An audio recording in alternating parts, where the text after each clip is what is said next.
I'm certain there are many Kenyans who are surprised that you can even converse in English.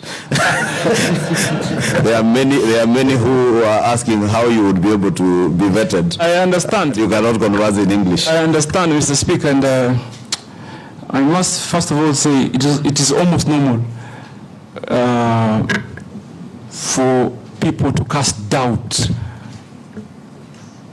of Wapwanis. Sometimes an Oren Bai and Mishi Boko probably will bear me witness.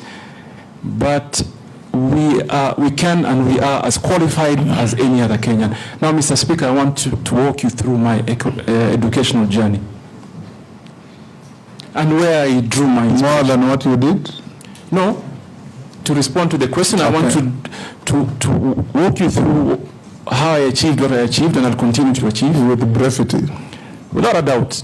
Mr. Speaker, first of all, I want to mention that I drew my inspiration from one Professor Ali Mazrui.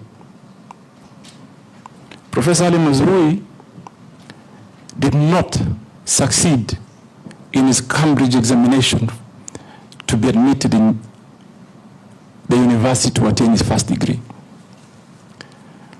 That aside, Mr. Speaker, I want to mention to this House. Ali Mazrui is one of the most renowned scholar and admirable scholars. We love him. He's one of our own from the He's not just the coastals. I love him even more. I named one of my you must. I named one of my brothers Mazrui. Mr. Speaker, there is absolutely no way you cannot love Ali Mazrui, given his contribution to basically the general well-being of our society. But Mr. Speaker, this is the point. I want Kenyans to know that historical struggles are real. Are real. Someone should never imagine for a minute that if they come from places or spaces of comfort, that there may be a level playing field for everyone. Some of us come from very poor background. Mr. Speaker, if you look at my CV, you will see I actually had to take a break for 1 year, transiting from primary into secondary. Why did I do that? Because simply my parents couldn't afford school fees. I was not living in an environment that allowed me that opportunity to be able to quickly prosper in matters of education. That is why, Mr. Speaker, I can tell this committee today, and I want many Kenyans to listen to me. Do not ever imagine your hope dies by your previous struggles. We suffered. But what gives me pride is that we could turn that around. I actually turned it around. When I found the slightest opportunity for self-improvement, which I believe is a continual process, I grabbed it. And I'm glad to the laws of the country, laws of the land, there are processes that allows someone to improve and progress in matters of education. So yes, I did not do well in my secondary school. I got a D minus, no doubt. But Mr. Speaker, I turned that around. Today, as I sit here, I hold 2 degrees that are before you.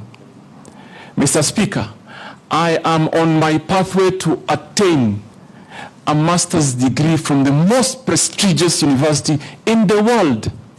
And that is achieved by determination.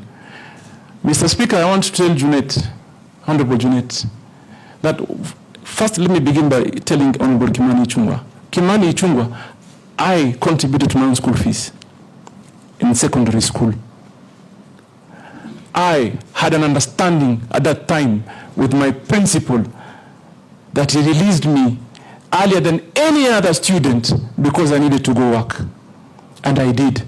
And I contributed. At that point, what was my priority? To conclude KCSE. And I knew deep in my mind that I will always in my life have a chance to further pursue and acquire more knowledge. And like I said, I would have been very surprised if this question did not come up, because it comes up every time there's an opportunity for me to do something. Every time. It started when I was running for MP. It started when I was running for MP in 2000. It's a big conversation. And that time they even actually said that my nursery certification was fake, my kindergarten. But we succeeded. When I was running for governor, Mr. Speaker, and I'm saying this so that I hope we can bring this to a permanent closure. When I was running for governor in 2013, it also became one of the biggest campaign issues. I know there were even attempts to bribe some people in the institutions that I was with. Somebody once told me, someone came to me and told me, "Bana, we've been told to suspend your degree to purport we're undertaking some investigation, just to not to allow me to meet the required timeline to submit my papers." But we overcame that and moved on. Then, Mr. Speaker, you also will remember, because it is a matter of public knowledge, the administration of President Uhuru Kenyatta, particularly the first term, had quite some issues with me. So again, there are those who felt that they may have an opportunity now to permanently remove me from the political equation by dealing with my education credentials. So, Mr. Speaker, I report before this House, there is no government institution, be it Higher Learning Commission, DCI, EACC, even a judicial process that has not investigated my credentials. And I commit before this House. In fact, they should be looking at this space. Probably if we succeed, if you nominate me, and we do well, if I'm approved, the next vetting, you should see a PhD, Mr. Speaker. I'm telling you, watch this space.